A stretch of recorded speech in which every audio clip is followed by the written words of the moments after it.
Media में तो खूब उड़ चुका था, तेजस उड़ेगा, चीन और पाकिस्तान थर्राएंगे, कांपेंगे, घुटनों के बल आ जाएंगे, गिर जाएंगे, खूब हो चुका। वाह वाह वाह, आही ਹੁੰਦਾ इंडियन मीडिया ਦੇ ਵਿੱਚ ਆਹੀ वर्डिंग, थर थर कांपेंगे, घुटनों पे आ जाएंगे, गिड़गिड़ाएंगे।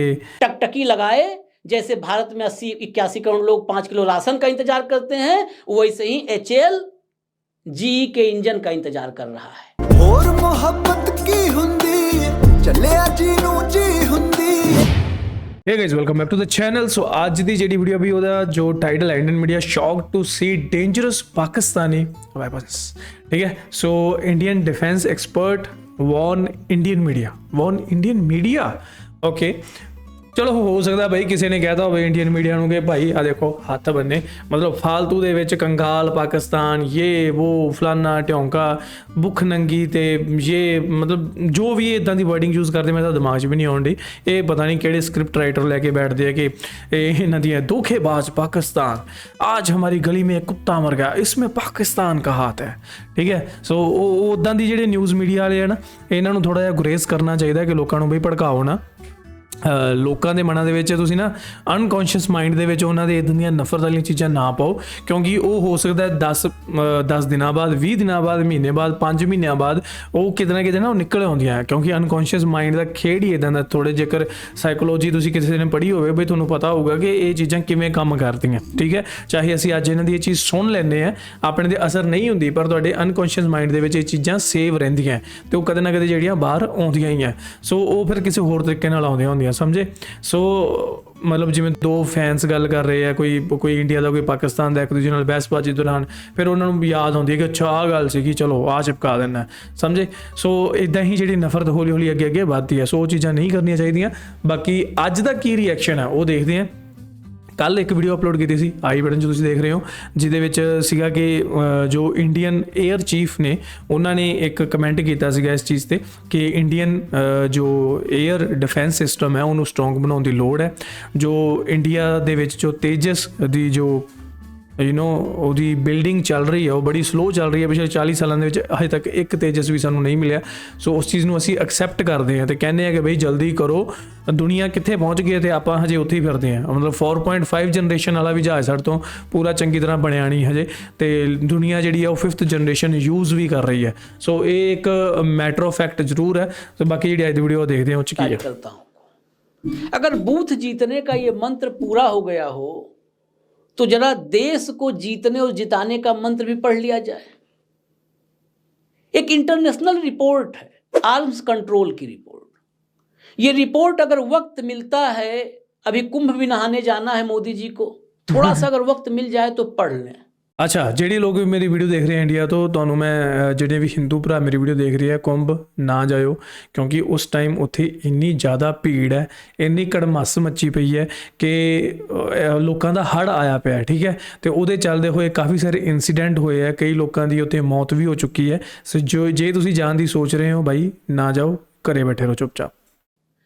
पाकिस्तान कुछ खतरनाक मिसाइलें तैयार कर रहा है, न्यूक्लियर प्रोग्राम पर बड़ी तेजी से आगे कदम बढ़ा रहा है, और ये सब कुछ भारत पर गंभीर खतरे के रूप में देखा जा सकता है और देखा जा सकता है, नहीं देखना चाहिए, क्योंकि आर्म्स कंट्रोल की जो रिपोर्ट है वो ये कह रही है कि पाकिस्तान का हर कदम भारत के लिए चिंता का सबब है। डेफिनेटली भारत को ध्यान में रख करके ही पाकिस्तान अपने डिफेंस प्रोग्राम्स को आगे बढ़ा रहा है। अब क्रमबद्ध तरीके से एक एक आज तथ्य सुनिएगा। सुनाओ जी, सुनाओ। विश्लेषण आज मेरे हवाले नहीं है, आप करिएगा विश्लेषण। कर लेंगे जी, ठीक है, ऑन दो। दरअसल शाहीन 3 के सफल परीक्षण के बाद मिसाइल प्रोग्राम को और आगे बढ़ा रहा है। शाहीन 3 की ही रेंज 2750 किलोमीटर है। यानी भारत का कोई इलाका ऐसा नहीं है जो शाहीन 3 की जद में ना आता हो। अब ये शाहीन 3 मिसाइल कब और घातक हो जाती है, जब इसके वॉरहेड के बारे में आप जानते हैं।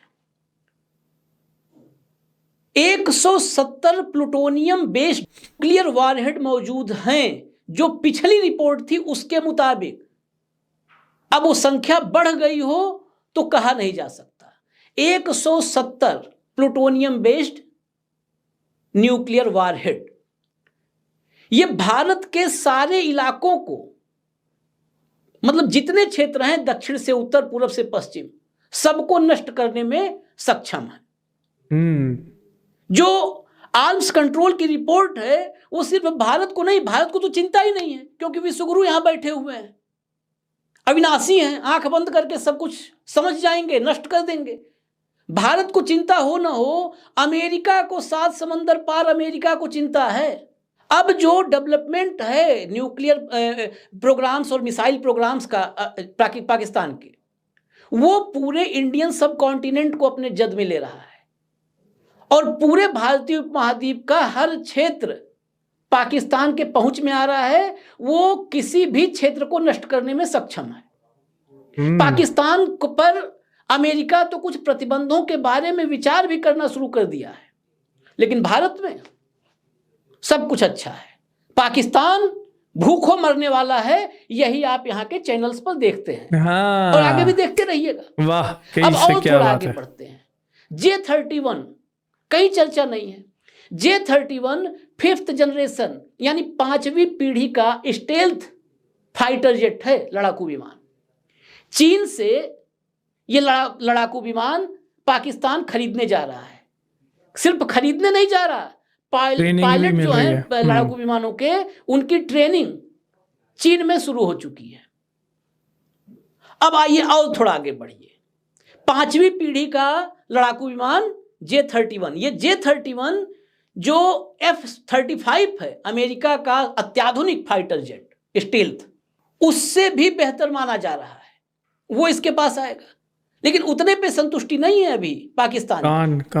पाकिस्तान टर्की से कान जो उसने डेवलप किया है 5th जनरेशन, वो भी है स्टेल्थ फाइटर जेट, उसकी भी सौदेबाजी करने जा रहा है, उस पर भी मुहर लगने वाली है इस्लामाबाद में। अब उससे कान भी खरीदेगा, यानी 2 देशों से 5वीं पीढ़ी के लड़ाकू विमान पाकिस्तान के पास आएंगे।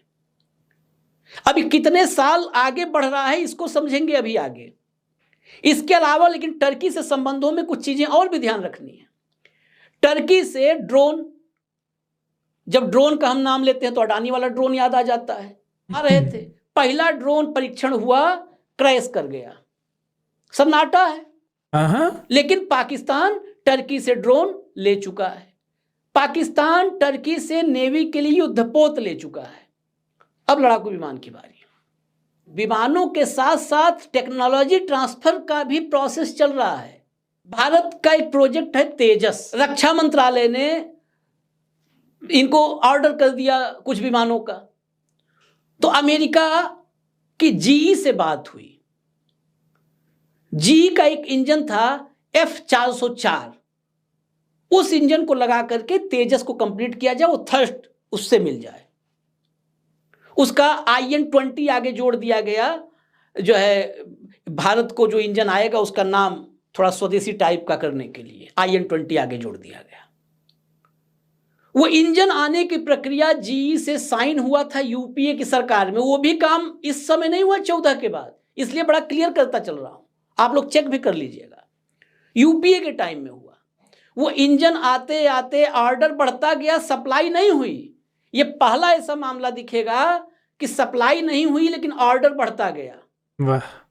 ऑर्डर बढ़ते बढ़ते 40 का हो गया और बड़े मुश्किल से 18 विमान के आसपास की सप्लाई हो पाई। 2020 में कुछ तेजस के विमान एयरफोर्स का हिस्सा हो गए। 23 में तो मोदी जी उड़ गए उसमें बैठ करके। उसी 23 में जीई के साथ 99 इंजन की डील हुई। $716 मिलियन की डील थी ये। इस डील के बाद लगा कि अब तेजस उड़ेगा, क्योंकि मीडिया में तो खूब उड़ चुका था, तेजस उड़ेगा, चीन और पाकिस्तान थर्राएंगे, कांपेंगे, घुटनों के बल आ जाएंगे, गिर जाएंगे, खूब हो चुका। वाह वाह वाह, आही हुंदा इंडियन मीडिया दे विच, आही वर्डिंग, थर थर कांपेंगे, घुटनों पे आ जाएंगे, गिड़गिड़ाएंगे। वाह। लेकिन तेजस नहीं आ रहा था। 99 की डील हुई, उम्मीद जगी। इसकी सप्लाई 23 में हो जानी थी, 20 में डील हो गई, 23 में सप्लाई हो जानी थी, 23 की सप्लाई अटक गई। यहां तक कि मोदी जी अमेरिका गए थे तो वहां भी उन्होंने सवाल उठाया कि भाई सप्लाई तो कर दो, इंजन तो दे दो आप लोग तेजस वाला, लेकिन नहीं आई। अब तारीख पर तारीख जी ने जो इंजन तेजस के थे उसको भारत के कोर्ट जैसा जो है लटका दिया। फिलहाल जो लेटेस्ट तारीख है वो भी आपको बता दूं, अभी भी इंजन आया नहीं है जब ये वीडियो आप तक आ रहा है। अप्रैल 2025 से जी ने कहा है कि हम इंजन की सप्लाई शुरू करेंगे, अप्रैल 25 से शुरू करेंगे। यह है उस 5वीं पीढ़ी के जवाब में भारत का मुंहतोड़ जवाब। पाकिस्तान के पास जो 5th जनरेशन के लड़ाकू विमानों का जखीरा पूरा वो बनाने की तैयारी में है, उसके जवाब में भारत का मुंहतोड़ जवाब है कि आंख आसमान की तरफ किए, टकटकी लगाए, जैसे भारत में 80-81 करोड़ लोग 5 किलो राशन का इंतजार करते हैं, वैसे ही HAL जी के इंजन का इंतजार कर रहा है। लेकिन जब बात आती है प्लूटोनियम आधारित न्यूक्लियर वॉरहेड की, तो फिर पाकिस्तान वहां पर खतरनाक नजर आने लगता है। जिस देश में अब भाड़े के सैनिक, जिसको अग्निवीर योजना को भाड़े के सैनिक बोला गया ना, इस देश के विपक्ष ने भी कहा कि भाड़े के सैनिक तैयार कर रहे हैं आप 4 साल वाले। तो जब फौजी ही उस दिशा में लेके जा रहे हैं तो अभी हम कैप्टन और मेजर की गिनतियों पर नहीं जाएंगे। लेकिन अग्निवीर योजना बहुत ही घटिया योजना साबित हुई है, ठीक है। सारी दुनिया ने, मतलब सारे इंडियन आवाम ने इसका विरोध किया। पता नहीं किहड़े वो चमचे ते अंध भगत है ਜਿਹੜੇ ਇਹੋ ਜਿਹੀਆਂ ਸਕੀਮਾਂ ਦਾ ਸਾਥ ਦਿੰਦੇ ਆ। मतलब अग्निवीर योजना 'ਚ ਕੀ ਸੀ ਤੁਸੀਂ ਡਿਟੇਲ 'ਚ ਦੇਖ ਲਿਓ, ਪਰ ਇਹ ਸੀਗਾ ਕਿ ਤੁਸੀਂ 4 ਸਾਲ ਲਈ ਫੌਜ 'ਚ ਜਾਣਾ। मतलब 4 ਸਾਲ ਦੇ ਵਿੱਚ ਯਾਰ ਉਸ ਤੋਂ ਬਾਅਦ ਕੀ ਕਰਨਾ ਬੰਦੇ ਨੇ? मतलब एक फौजी ने ਉਹਦੀ ਬੇਰੁਜ਼ਗਾਰੀ ਕਿੱਥੇ ਜਾਊਗੀ? ਉਹਨੇ ਬਾਅਦ ਚੋਂ ਕੀ ਕਰਨਾ ਹੈ? ਇੱਕ 4 ਸਾਲ ਬੰਦਾ ਜਿਹੜਾ ਫੌਜ ਵਿੱਚ ਰਿਹਾ, ਉਸ ਤੋਂ ਬਾਅਦ ਉਹਦੀ ਕੀ ਲਾਈਫ रहेगी? मतलब व्हाट इज दिस ब्रो? विषय बड़े चिंता का है, इसीलिए मैंने कहा कि ऑथेंटिक रिपोर्ट है, वक्त मिले तो मोदी जी पढ़ लीजिए, नहीं तो अपने किसी सचिव से पढ़वा लीजिए, आप सुन लीजिए। मैंने इस वीडियो में कहा था कि एनालिसिस का हिस्सा आपके जिम्मे में दे रहा हूं।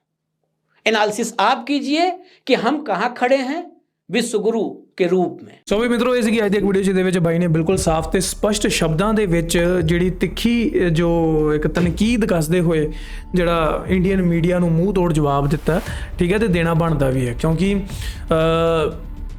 ਸਾਡੇ ਮੋਦੀ ਸਾਹਿਬ, ਉਹਨਾਂ ਨੂੰ ਚਾਹੀਦਾ ਹੈ ਕਿ ਜੋ ਇੰਡੀਅਨ ਆਰਮੀ ਦਾ ਬਜਟ ਵਧਾਉਣ, ਥੋੜ੍ਹੇ ਜਿਹੜੇ ਫੋਰਨ ਪਾਲਿਸੀਜ਼ ਦੇ ਵਿੱਚ ਸੰਬੰਧ ਜਿਹੜੇ ਇਹਨਾਂ ਨੇ ਤਗੜੇ ਕੀਤੇ ਆ, ਨੋ ਡਾਊਟ, ਜਿਹੜੀ ਚੀਜ਼ ਨੂੰ ਐਪਰੀਸ਼ੀਏਟ ਕਰਨਾ ਬਣਦਾ ਉੱਥੇ ਬਣਦਾ, ਪਰ ਜਿੱਥੇ ਗਲਤੀ ਆ ਉੱਥੇ ਆਪਾਂ ਉਹਨੂੰ ਵੀ ਖੁੱਲ੍ਹੇ ਤੌਰ 'ਤੇ ਕ੍ਰਿਟੀਸਾਈਜ਼ ਜ਼ਰੂਰ ਕਰਾਂਗੇ, ਠੀਕ ਹੈ। ਇੰਡੀਆ ਬਹੁਤ ਵੱਡੀ ਕੰਟਰੀ, ਇਕਨੋਮਿਕ ਲੈਵਲ 'ਤੇ ਕਾਫੀ ਸਟਰੋਂਗ ਆ, ਪਰ ਇੰਡੀਅਨ ਆਰਮੀ ਦਾ ਜੋ ਡਿਫੈਂਸ ਹੈ ਉਹ ਬਹੁਤ ਸਹੀ ਨਹੀਂ ਆ। ਮਤਲਬ ਇੰਡੀਅਨ ਆਰਮੀ ਦੀ ਪੋਜੀਸ਼ਨ ਕਹਿ ਸਕਦੇ ਹਾਂ, ਮਤਲਬ ਬਾਕੀ ਕੰਟਰੀਜ਼ ਦੀ ਜੋ ਆਰਮੀਜ਼ ਹੈ ਉਹਨਾਂ ਦੇ ਵਿੱਚ ਜੋ ਪੋਲਿਸੀਜ਼ ਹੈ ਉਹਨਾਂ ਨਾਲੋਂ ਕਈ ਗੁਣਾ ਜ਼ਿਆਦਾ ਬਿਹਤਰ ਇੰਡੀਆ ਦੇ ਵਿੱਚ ਚੰਗੀ ਨਹੀਂ ਆ। ਅਗਨੀਵੀਰ ਯੋਜਨਾ ਖੁਦ ਫੌਜੀਆਂ ਨੇ ਬਹੁਤ ਮਤਲਬ ਇਸ ਚੀਜ਼ ਨੂੰ ਇਗਨੋਰ ਕੀਤਾ ਇੱਕ ਤਰ੍ਹਾਂ ਦਾ, ਮਤਲਬ ਇਹਨੂੰ ਅਪਣਾਇਆ ਨਹੀਂ। ਮਤਲਬ ਇਹ ਚੀਜ਼ਾਂ ਹੋਈਆਂ ਸੀ ਕੁਝ ਇੱਦਾਂ ਦੀਆਂ ਯੋਜਨਾ, ਜਿਵੇਂ ਅਗਨੀਵੀਰ ਯੋਜਨਾ ਹੋ ਗਈ, ਫਾਰਮਰ ਪ੍ਰੋਟੈਸਟ ਜਿਹੜਾ ਹੋਇਆ ਸੀਗਾ, ਫਾਰਮਰਸ ਦੇ 3 ਕਾਨੂੰਨ ਜਿਹੜੇ ਇਹਨਾਂ ਨੇ ਧੱਕੇ ਨਾਲ ਲਾਗੂ ਕੀਤੇ, ਇੱਦਾਂ ਦੀਆਂ ਪਾਲਿਸੀਜ਼ ਇਹਨਾਂ ਨੇ ਲਿਆਂਦੀਆਂ ਸੀ BJP ਦੀ ਗੌਰਮੈਂਟ ਨੇ, ਕਿ ਜਿਹਦੇ ਕਰਕੇ ਲੋਕਾਂ ਨੂੰ ਨਾ ਇਹਨਾਂ ਤੋਂ ਨਫ਼ਰਤ ਹੋਈ, ਠੀਕ ਹੈ, ਖਾਸ ਕਰਕੇ ਪੰਜਾਬ ਦੇ ਵਿੱਚ। ਪਰ ਕੁਝ ਉਸ ਤੋਂ ਬਾਅਦ ਇਹਨਾਂ ਨੇ ਕੁਝ ਚੰਗੇ ਕੰਮ ਵੀ ਕੀਤੇ ਜਿਹੜੇ ਪੂਰੇ ਦੇਸ਼ ਦੇ ਲਈ ਸੀ, ਠੀਕ ਹੈ, ਅਤੇ ਉਹਦੇ ਵਿੱਚ ਫਿਰ ਅਸੀਂ ਐਪਰੀਸ਼ੀਏਟ ਵੀ ਕੀਤਾ ਕਿ ਯਾਰ ਹਾਂ ਠੀਕ ਹੈ। ਪਰ ਹੁਣ ਗੱਲ ਆਉਂਦੀ ਹੈ ਇੱਥੇ ਆਰਮੀ ਦੇ ਬਜਟ ਦੀ। ਆਰਮੀ ਦਾ ਬਜਟ ਵਧਾਉਣਾ ਚਾਹੀਦਾ। ਆਰਮੀ ਦੇ ਵਿੱਚ ਟੈਕਨੋਲੋਜੀ ਜੋ ਅੱਜ ਕੱਲ੍ਹ ਨਵੀਂ ਰਫਤਾਰ ਨਾਲ ਲੋਕ, ਮਤਲਬ ਬਾਕੀ ਦੇਸ਼ ਜਿਹੜੇ ਉਸ ਚੀਜ਼ ਨੂੰ ਇਨਕਰੀਜ਼ ਕਰਨ ਦੇ ਵਿੱਚ ਲੱਗੇ ਹੋਏ ਆ, ਉੱਥੇ ਹੀ ਹਜੇ ਤੱਕ ਅਸੀਂ ਮਤਲਬ ਇਸ ਚੀਜ਼ ਨੂੰ ਅਚੀਵ ਨਹੀਂ ਕਰ ਪਏ ਜਿਹੜੇ 40 ਸਾਲਾਂ ਤੋਂ ਲੱਗੇ ਹੋਏ ਆ ਕਿ ਤੇਜਸ ਆਊਗਾ।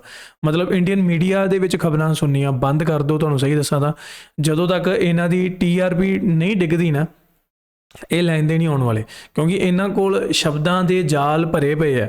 ਇੰਡੀਅਨ ਮੀਡੀਆ ਦੇ ਵਿੱਚ ਅੱਗੇ ਹੁੰਦਾ ਸੀ ਕਿ ਤੁਹਾਨੂੰ ਜੋ ਖਬਰ ਆ ਉਹ ਅਨਬਾਇਸ ਹੋ ਕੇ ਦੱਸਣੀ ਹੈ, ਠੀਕ ਹੈ, ਪਰ ਹੁਣ ਕੀ ਹੈ, ਪ੍ਰੋਪਰ ਸਕ੍ਰਿਪਟ ਰਾਈਟਿੰਗ ਹੁੰਦੀ ਹੈ ਕਿ ਇਹ ਤੋਂ ਗਿੜਗੜਾਏਗਾ, ये अपने घुटनों के बल गिर जाएगा। मतलब आप विच डायलॉगबाजी स्क्रिप्ट इदां दी लिख के कि हाँ भी कंगाल हो गया, मतलब की यार, मतलब हाइप क्रिएट करती पिछे बैकग्राउंड म्यूजिक उदां दा दे के, मतलब क्यों? ਸਿੰਪਲ ਖਬਰ ਹੈ ਯਾਰ, ਖਬਰ ਨੂੰ ਖਬਰ ਤਰ੍ਹਾਂ ਹੀ ਰਹਿਣ ਦਿਓ, ਮਤਲਬ ਉਹਨੂੰ ਕਿਉਂ ਐਡੀ ਹਾਈਪ ਕ੍ਰੀਏਟ ਕਰਨੀ ਸਿਰਫ TRP ਦੇ ਲਈ? Y bro Y? ਸੋ ਸਭ ਨੂੰ ਪਤਾ ਵਾਈ ਕਿਉਂ ਬਈ, ਕਿਉਂਕਿ ਉਹਨਾਂ ਨੂੰ TRP ਮਿਲਦੀ ਹੈ, ਪੈਸੇ ਆਉਂਦੇ ਹੈ। ਫਿਰ ਉਸ ਤੋਂ ਬਾਅਦ ਜਿਹੜੀ ਜੋ ਵੱਡੇ ਵੱਡੇ ਨਿਊਜ਼ ਮੀਡੀਆ ਹੁੰਦੇ ਹੈ ਉਹ ਮੌਜੂਦਾ ਸਰਕਾਰ ਦੇ ਅੰਡਰ ਹੁੰਦੇ ਆ, ਠੀਕ ਹੈ। ਇਹ ਸਿਰਫ ਇੰਡੀਆ ਦੀ ਗੱਲ ਨਹੀਂ, ਇਹਦੇ 'ਚ ਤੁਸੀਂ ਹਰ ਕੰਟਰੀ ਦੇ ਵਿੱਚ ਇਹੀ ਹਾਲ ਹੈ। ਜੇ ਤੁਹਾਨੂੰ ਲੱਗਦਾ ਨਾ ਕਿ ਵੈਸਟਰਨ ਕੰਟਰੀਜ਼ ਬਈ ਉੱਥੇ ਇੱਦਾਂ ਨਹੀਂ ਹੁੰਦੀਆਂ, ਬਈ ਮੀਡੀਆ ਉੱਥੇ ਵੀ ਵਿਕਾਊ ਹੁੰਦੀ ਹੈ, ਤੁਸੀਂ ਥੋੜ੍ਹਾ ਜਿਹਾ ਸਰਚ ਕਰਕੇ ਦੇਖੋ, ਤੁਹਾਨੂੰ ਪਤਾ ਲੱਗ ਜਾਓ। ਆਪਾਂ ਇੰਡੀਆ ਪਾਕਿਸਤਾਨ ਨੂੰ ਇੱਕ ਦੂਜੇ ਮਾੜਾ ਤਾਂ ਬਹੁਤ ਕਹਿੰਦੇ ਆ, ਪਰ ਬਾਹਰ ਵੀ ਇਹੋ ਜਿਹੇ ਹਾਲ ਆ। ਪੋਲੀਟਿਕਸ ਬਾਹਰ ਵੀ ਬਹੁਤ ਮਾੜੀਆਂ ਚੱਲਦੀਆਂ, ਠੀਕ ਹੈ। ਪੋਲੀਟਿਕਸ ਹੈ ਹੀ ਭਾਈ ਕੁੱਤੀ ਚੀਜ਼, ਇਹਦੇ ਵਿੱਚ ਜਿਹੜਾ ਇੱਕ ਵਾਰੀ ਵੜ ਗਿਆ। ਪੋਲੀਟਿਕਸ ਕਿਸੇ ਦੀ ਸਗੀ ਨਹੀਂ ਹੁੰਦੀ, ਠੀਕ ਹੈ। ਸੋ ਬਹੁਤ ਸਾਰੀਆਂ ਗੱਲਾਂ। ਬਾਕੀ ਤੁਹਾਨੂੰ ਕੀ ਲੱਗਦਾ ਕਿ ਕੀ ਹੋਏਗਾ? ਪਾਕਿਸਤਾਨੀ ਇਸ ਤਰ੍ਹਾਂ ਦਾ ਮੈਂ ਪੌਂ-12 ਜੇ ਮਤਲਬ ਸਾਰੇ ਖੁਸ਼ ਆ ਪੂਰੇ ਹੈ, ਹੋਣਾ ਬਣਦਾ ਬਈ, ਜ਼ਰੂਰ ਹੋਣਾ ਬਣਦਾ। ਪਰ ਅਸੀਂ ਵੀ ਚੜ੍ਹਦੀ ਕਲਾ ਦੇ ਵਿੱਚ ਹੈ, ਇੱਦਾਂ ਦੀ ਕੋਈ ਗੱਲ ਨਹੀਂ, ਕਿਉਂਕਿ ਆਪਣਾ ਜੋ ਸੰਬੰਧ ਹੈ, ਸਾਡੀਆਂ ਜਿਹੜੀਆਂ ਰੂਟਸ ਹੈ ਉਹ ਸਾਡੇ ਪੰਜਾਬ ਪਾਕਿਸਤਾਨ ਨਾਲ ਹੈ, ਠੀਕ ਹੈ। ਅਤੇ ਅਸੀਂ ਉੱਧਰੋਂ ਹੀ ਮਾਈਗ੍ਰੇਟ ਹੋ ਕੇ ਇੱਧਰ ਆਏ ਹਾਂ, ਅਤੇ ਸਾਡੇ ਲਈ ਤਾਂ ਹਜੇ ਵੀ ਇਹ ਦੋਨੋਂ ਪੰਜਾਬ ਇੱਕੋ ਹੀ ਹੈ, ਅਸੀਂ ਵੱਖਰੇ ਵੱਖਰਾ ਨਹੀਂ ਦੇਖਦੇ, ਠੀਕ ਹੈ। ਸਾਡੀ ਦੇਖਣ ਦੀ ਅੱਖ ਹੈ ਜਿਹੜੀ ਇੱਕੋ ਹੈ। ਘਰ ਦੇ ਵਿੱਚ ਇੱਕ ਕੰਧ ਜ਼ਰੂਰ ਕੱਢੀ ਗਈ, ਪਰ ਹੈ ਦੋਨੋਂ ਭਾਈ, ਠੀਕ ਹੈ ਜੀ। ਔਖੇ ਸੌਖੇ ਵੇਲੇ ਇੱਕ ਦੂਜੇ ਦੇ ਨਾਲ ਆਪਾਂ ਜ਼ਰੂਰ ਖੜੇ ਹਾਂ, ਮਤਲਬ ਆਏ ਨਹੀਂ ਕਿ ਅਸੀਂ ਭੁੱਲ ਜਾਵਾਂਗੇ। ਸੋ ਅਸੀਂ ਤਾਂ ਭਾਈ ਹਾਂ, ਭਾਈਚਾਰਕ ਸਾਂਝ ਨੂੰ ਹੀ ਪ੍ਰਮੋਟ ਕਰਦੇ ਹਾਂ ਹਮੇਸ਼ਾ। ਅਤੇ ਇੱਦਾਂ ਦੀਆਂ ਵੀਡੀਓਜ਼ ਆਪਾਂ ਦੇਖਦੇ ਹਾਂ ਇਨਫੋਰਮੇਸ਼ਨ ਪਰਪਸ ਲਈ, ਕਿ ਦੁਨੀਆਦਾਰ ਦੇ ਵਿੱਚ ਬਈ ਚੱਲਣ ਕੀ ਡਿਆ। ਇਹ ਨਾ ਹੋਵੇ ਵੀ ਅਸੀਂ ਭਾਈਚਾਰੇ ਦੇ ਪਿਆਰ ਵਿੱਚ ਰਹੀਏ ਅਤੇ ਸਾਨੂੰ ਪਤਾ ਹੀ ਨਾ ਲੱਗੇ ਵੀ ਹੋਈ ਕੀ ਜਾਂਦਾ। ਜੇ ਸਾਨੂੰ ਪਤਾ ਲੱਗੂਗਾ ਫਿਰ ਹੀ ਅਸੀਂ ਇਹਨਾਂ ਦੇ ਖਿਲਾਫ ਵੀ ਗੱਲ ਕਰਾਂਗੇ, ਇਹਨਾਂ ਦੇ ਹੱਕ 'ਚ ਵੀ ਗੱਲ ਕਰਾਂਗੇ, ਪਰ ਇੱਕ ਪੀਸ ਅਤੇ ਸ਼ਾਂਤੀ ਨੂੰ ਮੱਦੇ ਨਜ਼ਰ ਰੱਖਦੇ ਹੋਏ। ਸੋ ਇਹ ਸੀ ਅੱਜ ਦੀ ਵੀਡੀਓ। ਤੁਹਾਨੂੰ ਕਿੱਦਾਂ ਲੱਗੀ ਥੱਲੇ ਕਮੈਂਟ ਕਰਕੇ ਮੈਨੂੰ ਜ਼ਰੂਰ ਦੱਸਿਓ। ਮਿਲਦੇ ਆਪਾਂ next video. Till then make sure you hit that subscribe.